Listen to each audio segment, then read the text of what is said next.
Wanted to share an interesting story in my billiards experience. I've been playing for about 25 years, and how I first started playing was when I met my wife. I don't know if I've told this story before on this channel, but uh, in her dorm room, in her dormitory in college, there was this giant ballroom, and in that giant ballroom, they had a grand piano that did not work, and they had a 10-foot Brunswick pool table. And guys couldn't go up to the room, so you had to wait when you got there to pick your girlfriend up. So that's what I would do. I would go in there and play pool. And we discovered that, hey, we both like playing pool, and we didn't have any money at the time, and there wasn't anything to do in this town. So a lot of times we just played pool in the ballroom. So that's how I got started. Now, my wife is Vietnamese. That's another detail which is significant. And when we first got together, my in-laws were not cool with the fact that I was white. Now, I didn't have hard feelings with them then. I do not have hard feelings with them now. That they weren't immediately accepting of me. I think their reservations were warranted. But they love me now. All is good now. So that's all water under the bridge.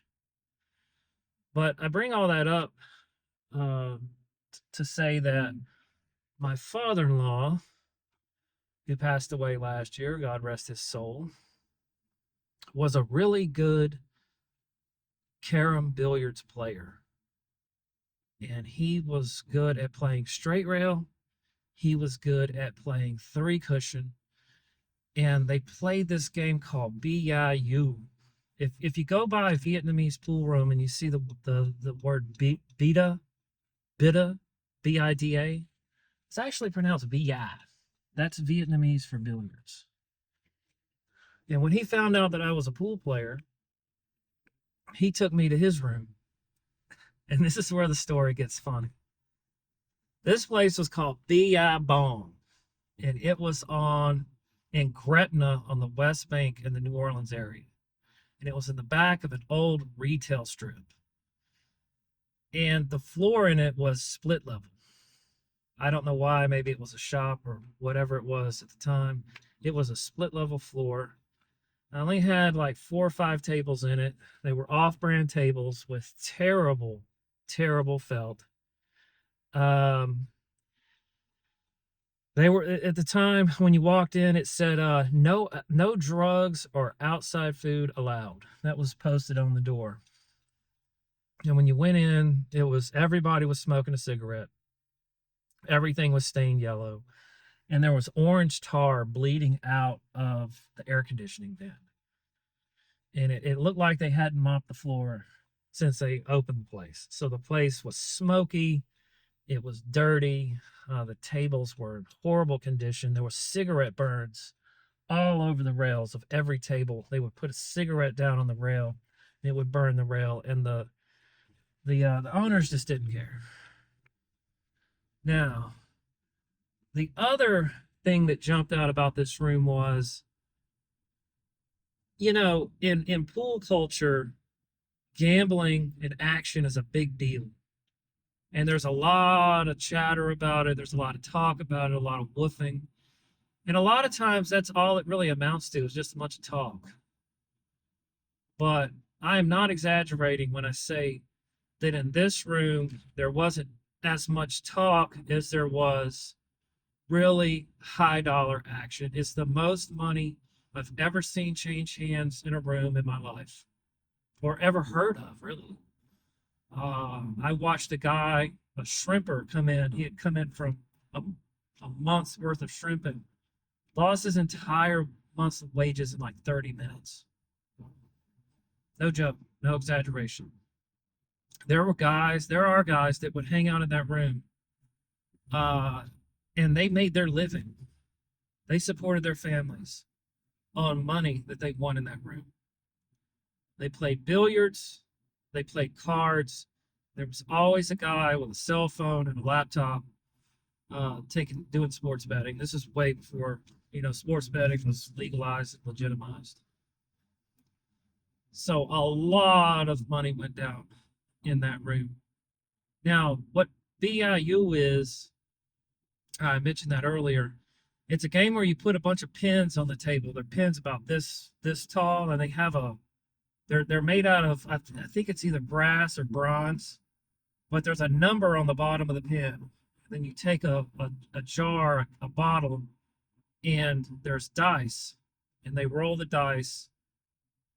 And I'm not sure how the betting structure works, but it depends on when you make contact with the pin that has the number. I don't know all the rules. I've never been able to understand all the rules.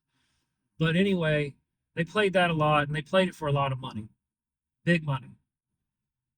Um, Now, when I would go, the only reason why I would go is because I was with my father-in-law. I would never go in there by myself.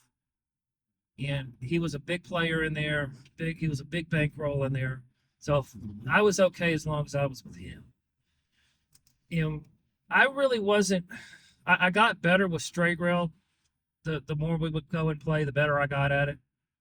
But what my father-in-law appreciated about me, that I knew enough about pool and was good enough with pool, that if he showed me something, if he said, "Hey, hit the ball this way and go here, go to this rail, to make this shot," if he showed me what to do, I could do it, and he loved that.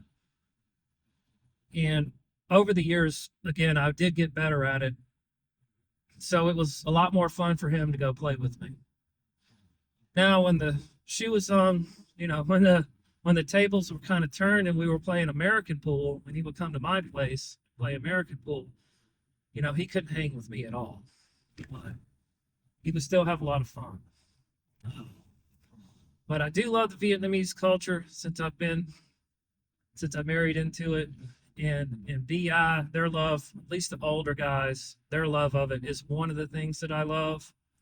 But the last thought I want to leave you with is this is a part of the Vietnamese culture in America that's not going to stand the test of time, because it's only the older guys that play it. It's only boomers and older Gen X guys that play it. 10 years ago, there was 5 rooms within about a 20-minute drive of my house, because there's a big Vietnamese community close to where I live. And within the last, I would say, 5 years, it's whittled down to 1 room. So it's going to go away in time, because the younger generation is just more about playing video games, not interested in billiards. But that's another story for another time.